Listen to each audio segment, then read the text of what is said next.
my God! Buhay ka talaga? Diyos ko, ang anak ko! Napangiwi si Isabel nang salubungin siya ng yakap ng dalawang matandang babae. Umiiyak ang dalawang babaeng nakayakap sa kanya, lalo na yung isang babaeng mas matanda. Anak, ako ang tita Michelle mo. Naaalala mo ba ako? Punong-puno ng luha ang mukha nito. Hindi niya maintindihan ang nararamdaman. May malamig na hangin ang umihip sa buo niyang katawan. Nanubing ang kanyang mga mata at mahigpit na niyakap ito. Hindi ko po kayo natatandaan, pero nararamdaman ng puso ko kung ano po kayo sa buhay ko. Niyakap siya nito ng mahigpit na mahigpit. Napataas naman ang kilay ni Lucas sa sinabi niya. Bakit ako hindi nararamdaman ng puso mo, Isabel? Pagtatampo ang nararamdaman niya. Napansin naman ni Isabel ang reaksyon ni Lucas. Lumabi pa ito na parang bata. Inirapan na lang niya ito. Anak, ako naman si Madam Grace. Ako ang mami ng nobyo mo, ng asawa mo. Nakipagbeso-beso ito sa kanya. Kinagagalak ko po kayong makilala uli. Panigurado sobrang close po natin noon, Mami. Nagtinginan ng mga ito sa isa't isa. Napangiwi naman si Madam Grace. Oo anak. Close tayo. Tara kumain muna kayo. Nagpahanda ako ng maraming pagkain. Napakamot pa ito sa kilay at para bang nahihiya kay Isabel. Nagkwentuhan sila kung kamusta ang buhay niya sa probinsya. Sinabi niya sa mga ito na napakabait na mga kumupkup sa kanya. Mabuti hindi ka nagkaroon ng nobyo sa probinsya niyo. Tanong ni Madam Grace habang kumakain sila ng tanghalian. Napatigil naman sa pagkain si Lucas at hinihintay ang kanyang sagot. Nakaisip siya ng kalokohan upang asarin si Lucas. Hindi ko po alam na may asawa na ako. May naging nobyo po ako sa probinsya. Muntik na nga po kaming magpakasal. Pinipigilan niya ang kanyang pagtawa dahil napangangang mga ito. Sorry Lucas ha? Gusto na niyang tumawa ng malakas dahil halata sa itsura nitong pagkagulat. Unti-unti naman nagdilim ang mukha ng binata. Nawalan na ako ng ganang kumain. Tumayo na ito at hindi na tinapos ang pagkain. Anak naman, dapat hindi mo yun sinabi sa harap ng asawa mo. Bulong sa kanya ni Mrs. Michelle. Napakagatlabi na lang siya dahil sa kanyang ginawa. Natatawa pa din kasi siya. Ang sarap asarin ni Lucas. Akala niya ha? Seloso pa naman ang anak ko. Panigurado nag-iisip yun ngayon. Sabi naman ni Madam, joke ko lang po yun. Wala po akong naging nobyo. Huwag po kayong maingay. Pinakawalan na niya ang kanyang pinipigilang tawa nang makaalis na si Lucas. Ay pasaway kang bata ka. Sige kumain ka na. Hatidan mo na lang mamaya ang asawa mo ng pagkain sa kwarto nyo. Po? Namilog ang mga mata niya sa narinig. Bakit iha? Kwarto po namin? Oo anak. Siyempre mag-asawa na kayo kaya iisa lang ang kwarto nyo. Naku po, hindi pwede yun. O sige kumain ka na lang ng kumain ha? Sige po. Napaisip siya dahil makakasama niya ang gwapong lalaking yun sa iisang kwarto. Paano ko pa kikisamahan si Lucas? Bakit kasi sobrang gwapo ng naging asawa ko? Sana average lang para hindi ako nagkakaganito. Kakaloka eh. Maya-maya pa tapos na sila sa pagkain at pagkakwentuhan. Madaming naikwento si Madam Grace tungkol sa relasyon nila ni Lucas. Dati pala'y tutol ito pero ngayon botong-boto na daw ito sa kanya. Madami din naikwento si Tita Michelle niya tungkol sa kanyang yumaong mga magulang. Kung saan siya nag-aral at anong mga nangyari sa kanyang nakaraan. Pakiramdam niya kwento ng buhay ng ibang tao ang pinakikinggan niya. Pero kung iisipin niyang mabuti, mabigat ang mga napagdaanan niyang hirap. Paano anak? Uuwi na muna ako. Magagabi na din eh. San po pala kayo nakatira, tita? Para dahdalawin ko kayo pag may oras po ako. Bago na yung bahay ko, anak. Binigyan ako ng house and lot ni Lucas. At ako na din ang director ng company. Magpahatid ka na lang sa mga bodyguards mo dito pag pupuntahan mo ko. Wow, congrats po! Niyakap niya ang kanyang tita Michelle. Magaan agad ang loob niya dito. Sobrang saya ko talaga at buhay ka pa anak. Araw-araw ako nagdarasal sa Diyos na sana buhay ka pa. Palagi pa nga ako sinasamahan ni Lucas sa Quiapo Church para ipagdasal na buhay ka pa anak. Sinasamahan niya po kayo? Abay oo anak. Doon nga lang nawala ang galit ko sa kanya dahil nakita kong mabuti siyang tao at nakita ko kung gaano kanya kamahal talaga. Tuwing Biyernes nagsisimba kami sa Quiapo. Kasama namin si Maring Grace. Magkumari na po pala kayo ha? Oo anak, mabait pala yan si Mare. Alam mo ba, iyak nang iyak si Lucas palagi nung mawala ka. Hindi siya tumigil upang mahanap ka lang niya. Kahit ako nawawalan ako ng pag-asang buhay ka pa. Pero siya hindi siya sumuko. Hanga ako sa kanya anak. Maging mabait ka sa asawa mo ha? Napalunok naman si Isabel sa sinabi ng kanyang tita. Pakiramdam niya may malambot na bagay ang humawak sa puso niya. Ganun niya ba ako kamahal? Ang ganda ko naman. Wala sa loob na nasabi niya. Hinalikan siya nito sa pisngi bago ito tuluyang makaalis. Kasama ang mga bodyguards nito. Taray ni Tita Michelle, may bodyguards pa. Kuya bodyguard, saan ba dito ang papuntang kwarto ni Lucas? Napakalaki naman kasi ng mansyon na to. Malaki pa ata sa mall to eh. This way ma'am. Ginaid siya nito papunta sa lobby ng mansyon papunta sa elevator. Halos bawat sulok may nakabantay na bodyguards. Sobrang secure naman ang bahay na to. This is your room ma'am. Nasa loob na din po ang mga gamit nyo. Nginitian siya ng bodyguard at umalis na. Baka galit sa akin si Lucas. Bakit ko ba kung galit siya? Maging mabait ka sa asawa mo ha? Paalala sa kanya ng Tita Michelle niya sa kanyang utak. Tila ba kinukonsensya siya sa pagiging mataray niya sa binata. Sinuklay niya ng kanyang mga kamay ang kanyang buhok. Inayos niya ang kanyang damit. Naglagay siya ng konting pabango sa katawan. Nagpulbo pa din siya ng konti at nag-lip balm. Teka, bakit ako nagpapaganda? Mabilis niyang itinago ang kanyang makeup kit at parang gusto niyang kutusan ang kanyang sarili. Bakit kailangan niya pang mag-retouch? Aminin mo, gusto mo maganda ka kapag haharap ka kay Lucas, right? Sabi ng kanyang utak. No! Kontra naman ang kabila niyang utak. Maya-maya pa huminga siya ng malalim. Bago siya kumatok, bumukas na ang automatic na pinto. Come in. Boses ni Lucas yon, kaya pumasok na siya. Namangha si Isabel sa kanyang nakita. Napakaganda ng kwarto nila. Malaki ang kama at panay papasaging marmol ang nakadesign sa bawat sulok ng kwarto. Mukhang panghari at reyna ang kwartong ito. Nakalapit na pala si Lucas sa kanya at hinawakan nito ang kanyang baba upang isarado ang kanyang bibig dahil hindi niya naiwasan na nakangangan na pala siya. Nag-iwas siya ng tingin dahil masyado siya nitong tinitignan. Higit sa lahat naka-boxer short lang ito. Bastos, layuan mo nga ako. Mahina niya itong itinulak. Bastos agad? Lumabi ito na parang nagtatampo sa kanya. Pagbihis ka nga doon. Inirapan niya ito at tumayo na siya. Ang gwapo niya, oh my gosh. Matigas din siguro ang abs niya.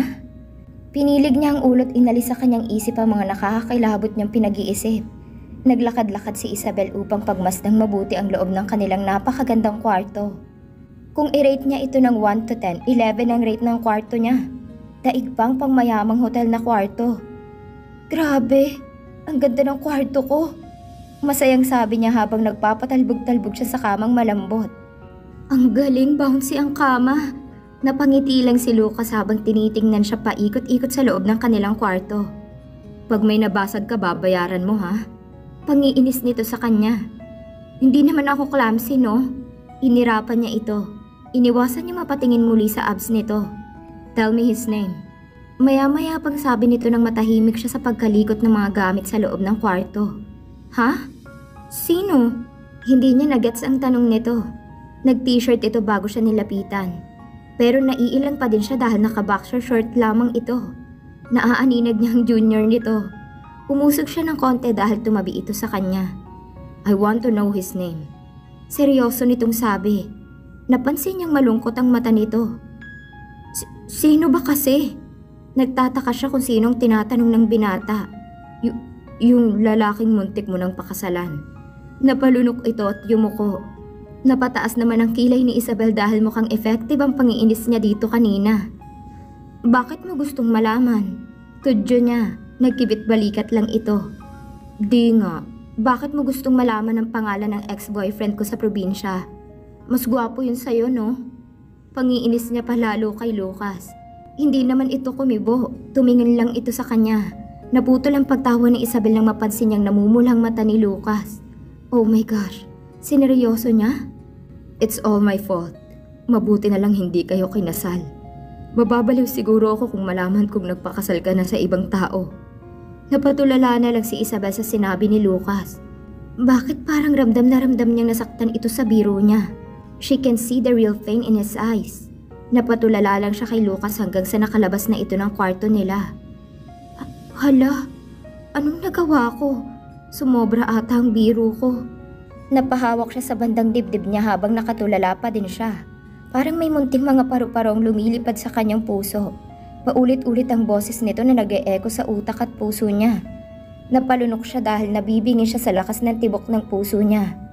He loves me that much? Unti-unti siyang napangiti. Kinikilig siya, aaminin niya. Pero nakokonsensya din siya.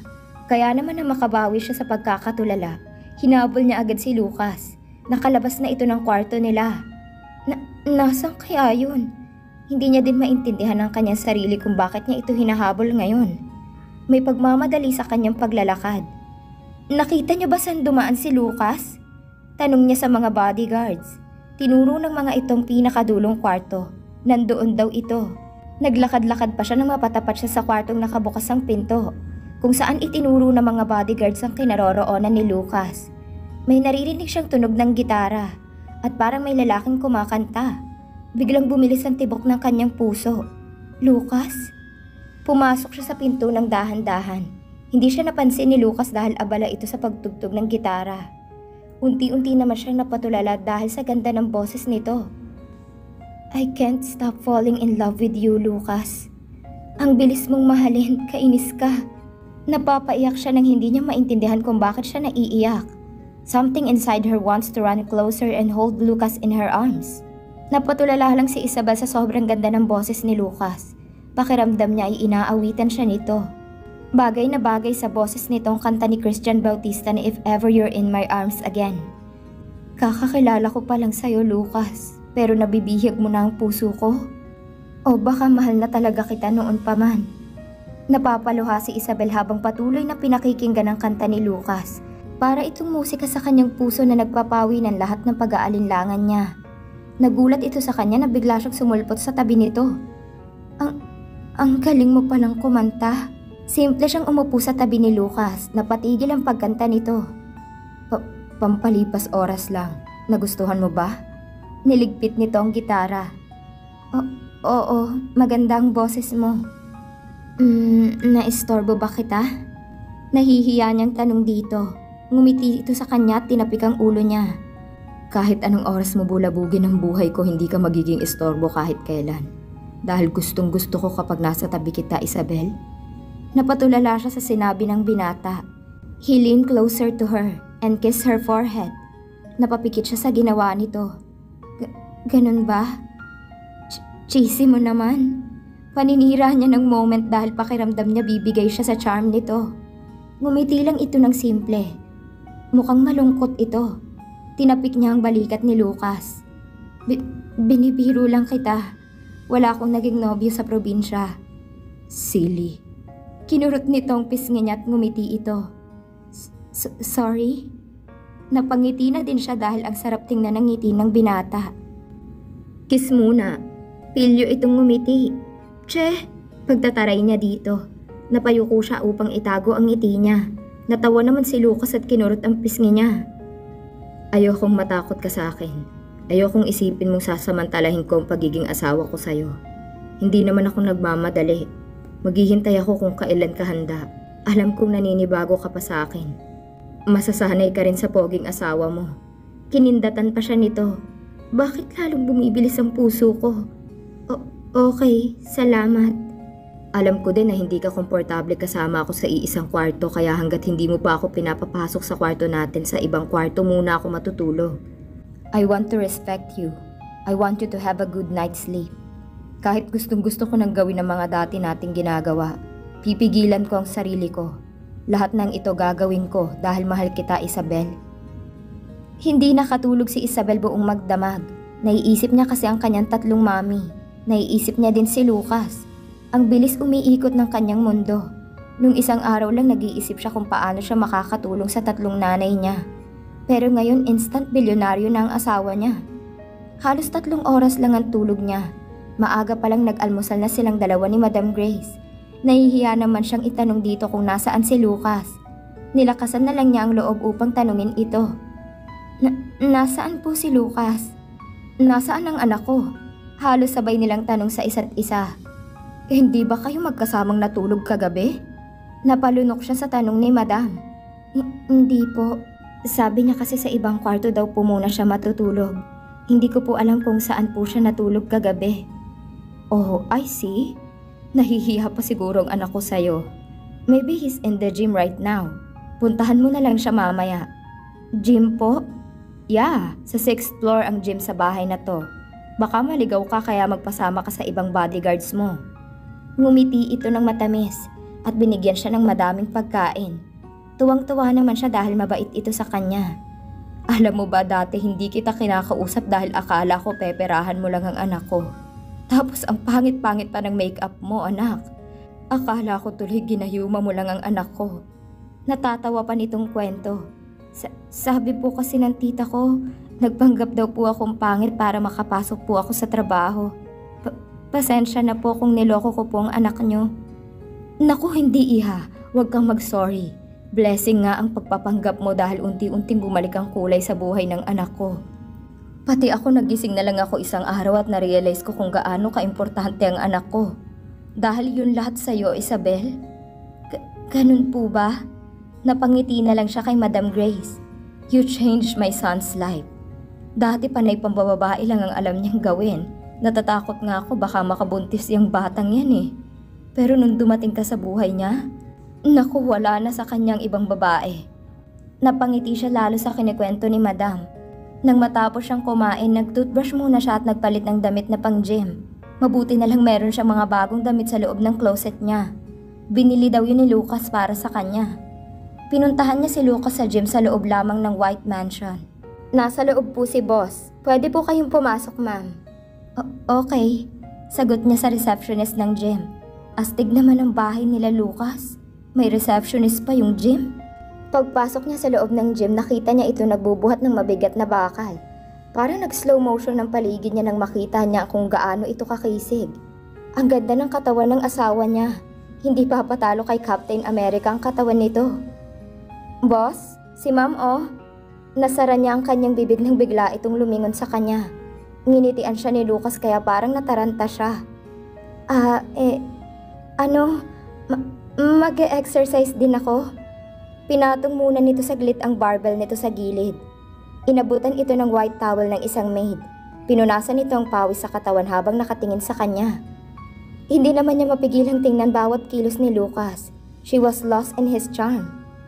Honey, ang aga mo yata ah. Bati sa kanya nito.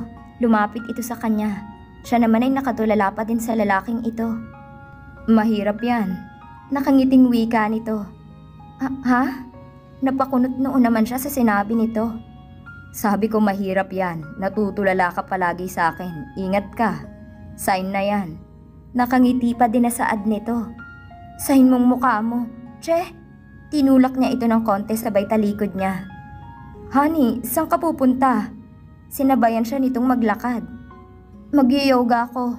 Gusto ko ng peaceful mind. Kaya pwede ba layuan mo na ako, Lucas? Lumabi ito sa kanya, halatang nagpapakyut ito. Paano yan? Hindi kita kayang layuan. Tigilan mo ako, Lucas ha? Ang aga-aga pa nang iinis ka na. Inirapan niya uli ito. Bakit ba ikot ng ikot yung eyes mo? Ginaya pa nitong pag-irap niya kaya medyo napangiti siya. Tigilan mo nga yan para kang ewan. Inirapan na naman niya ito pero napapangiti na siya. You look prettier when you are mad. Malambing nitong sabi sa kanya. Tuluyan na nag-init ang pisngi niya. Kainis ka, Lucas, kinikilig ako, tama na. Kinagat niya ang kanyang labi bago pinitik ang matangos nitong ilong. Cheesy mo na naman. Tumakbo na siya palabas ng gym. Ayaw na niyang mag-yoga. Pakiramdam niya buo na ang araw niya. Sana lang magtuloy-tuloy na ang kilig na nararamdaman niya. At dito na po nagtatapos ang kabanata ng ating kwento. Please like, share, subscribe and hit the notification bell para lagi kayong updated sa mga parating ko pang uploads. Maraming salamat po.